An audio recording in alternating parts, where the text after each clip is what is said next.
Kondisi TKP kecelakaan maut di Jalan Sultan Agung Bekasi berangsur normal. Jalan raya kini sudah bisa dilalui oleh kendaraan yang melintas. Lokasi kecelakaan yang tepat berada di depan SDN Kota Baru 2 dan 3 Bekasi hingga Kamis pagi masih dilakukan pembersihan sisa-sisa kecelakaan kemarin. Pihak kepolisian rencananya akan menggelar olah TKP hari ini untuk mengusut penyebab terjadinya kecelakaan yang menewaskan 10 orang. Arus lalu lintas di Jalan Raya Sultan Agung terpantau masih cukup padat. Beberapa petugas kepolisian melakukan penjagaan di sekitar TKP untuk membantu arus lalu lintas agar lancar. Rabu siang, sebuah truk tronton yang melintas di Jalan Sultan Agung menabrak tiang BTS berjenis monopol hingga tiang rubuh. Kecelakaan ini merenggut 10 nyawa, termasuk 4 diantaranya adalah anak-anak.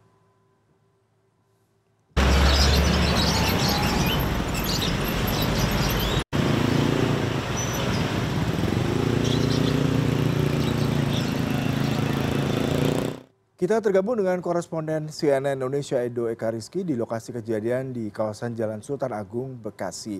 Edo, berdasarkan pantauan Anda, apakah memang olah TKP sudah dilakukan oleh pihak kepolisian untuk menyisir dan melakukan penyidikan terkait dengan kecelakaan yang menimpa 10 warga? Silakan dengan laporan Anda.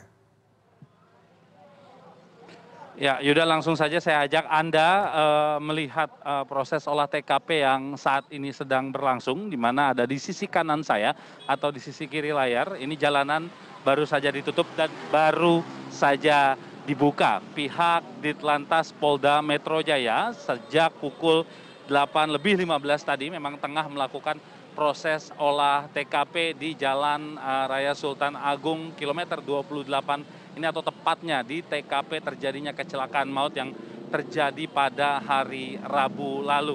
Saat ini proses olah TKP memang masih berlangsung dan sejauh ini olah TKP menggunakan alat bernama Traffic Accident Analysis, di mana alat ini tadi sudah ditempatkan di total ada 10 titik yang ada di TKP ini sendiri, di mana alat tersebut digunakan untuk menganalisa proses secara mendetil dari jarak tertentu, kurang lebih tadi kalau berdasarkan informasi yang saya dapatkan tidak sampai jarak 100 meter dari TKP yang tepat ada di belakang saya sampai ke arah sana, atau tepat dari arah truk tronton itu meluncur saat menabrak menara BTS, itu diukur satu persatu. Ada 10 titik yang diukur, Yuda, mulai dari belakang sana atau kurang lebih sekitar 80 meter dari titik terjadinya kecelakaan sampai tepat di titik hingga ke seberang jalan tempat di mana tiang BTS tersebut kemudian jatuh dan menimpa mobil ataupun salah satu truk atau kendaraan lainnya yang ada di seberang jalan sana. Proses penganalisaan data kecelakaan dengan menggunakan alat yang disingkat menjadi TAA ini kemudian bisa menganalisa bagaimana sebenarnya posisi dari truk tersebut, berapa kecepatan dari truk tersebut, hingga kondisi saat pengemudi saat terjadi kecelakaan, sedang apa dia, apakah dalam kondisi menyetir yang dengan sempurna atau bahkan mungkin dia lalai dengan melakukan aktivitas lain yang mengganggu konsentrasi dari pengemudi. Alat tersebut memang nantinya data yang direkam oleh alat tersebut kemudian nanti akan dianalisa untuk kemudian menyimpulkan proses secara mendetil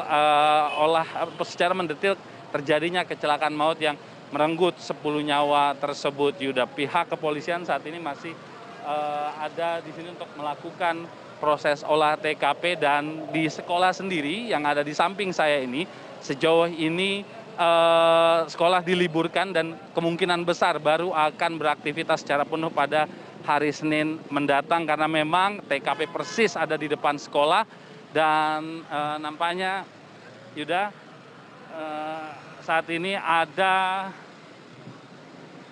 proses wawancara yang sudah dilakukan.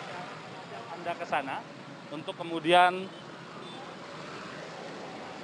mendapatkan keterangan dari pihak kepolisian mengenai olah TKP yang baru saja selesai dilakukan.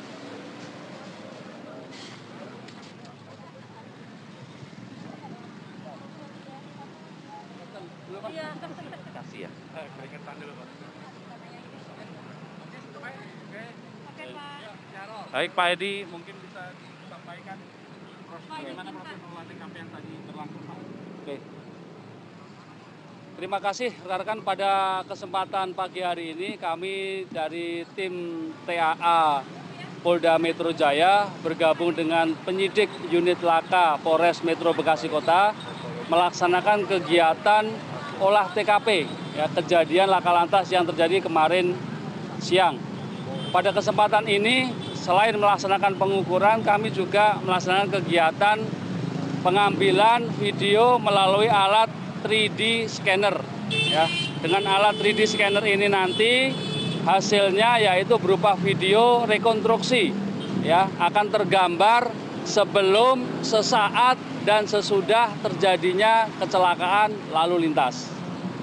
Kemudian dalam pengambilan 3D scanner ini kami mengambil 8 titik pengambilan video, di mana di masing-masing titik itu antara titik satu dengan titik selanjutnya itu berjarak 15 meter. Baik Pak, selanjutnya Pak, indikasi apa yang sudah ditemukan setelah tim TAA turun Pak?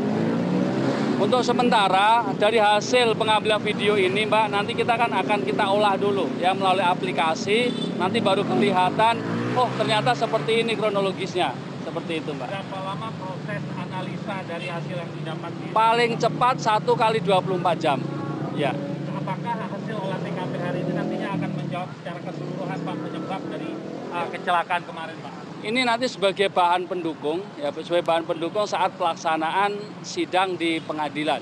Jadi menggambarkan bagaimana kronologis daripada kecelakaan lalu lintas tersebut. Kalau dugaan sementara apa sih Pak dari pihak kepolisian terjadinya kecelakaan kemarin? Kami saat ini penyidik baru melaksanakan pemeriksaan terhadap diduga tersangka, ya karena memang kemarin siang kondisinya masih labil, sehingga rencana daripada penyidik melaksanakan kegiatan penyidikan atau pemeriksaan dilaksanakan pagi ini. Ya. Baik Pak, selanjutnya ke depannya gimana nih Pak setelah tim TAA turun Pak? Ada kelanjutannya lagi apa Pak? Yang pasti dari hasil olah TKP hari ini nanti akan kami olah, terus kemudian hasilnya maksimal 1 kali 24 jam, terus kemudian akan kita jadikan sebagai bahan, ya sebagai bahan video rekonstruksi untuk alat bukti nanti di pengadilan. Gitu, Pak. Terima kasih. Ya, sama-sama. Ya, itu Yuda keterangan dari Kompol Edi, merupakan kasih lantas dari Korlantas Polri yang baru saja melakukan proses olah TKP. 1 kali 24 jam dibutuhkan waktu untuk kemudian menganalisa data yang sudah dikumpulkan dari 8 titik tempat di mana terjadi atau TKP terjadinya kecelakaan yang terjadi pada hari Rabu lalu. Kita akan nantikan bagaimana kemudian pihak kepolisian akan menyimpulkan penyebab dan juga secara detail penyebab dari kecelakaan yang terjadi pada hari Rabu lalu. Sementara demikian Yuda. Baik, Edo Eka Rizky, terima kasih untuk laporan langsung Anda dari Bekasi. Selamat bertugas kembali.